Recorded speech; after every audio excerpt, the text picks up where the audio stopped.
Narito ang mga naging kaganapan sa huling gabi ng burol ni Alexa Gutierrez at sa kanyang eulogy night.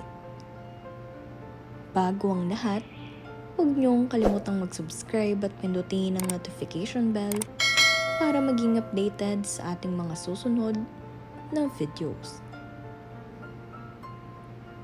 Napakasakit nga para sa mga anak ni na Alexa Gutierrez at Elvis Gutierrez na sina Aria at Ezra ang nangyari para sa kanilang mommy Alexa.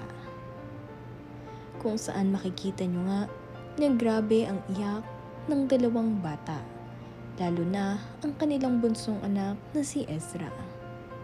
Sobra nga nilang mamimiss ang kanilang mommy. Makikita nyo nga rin na sobrang lungkot ng mga mata nitong si Elvis Gutierrez. Ngunit ganon talaga, kailangan niyang maging matatag at malakas sa harap ng kanyang mga anak. Lalo na't kailangan na kailangan nila ang kanilang ama.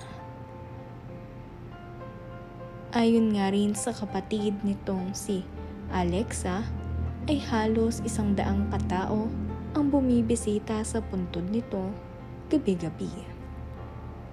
Napakaraming ang nagmamahal sa iyo, Alexa, kaya naman kung nakikita mo sila, ay sana ay masaya ka kung nasaan ka ngayon.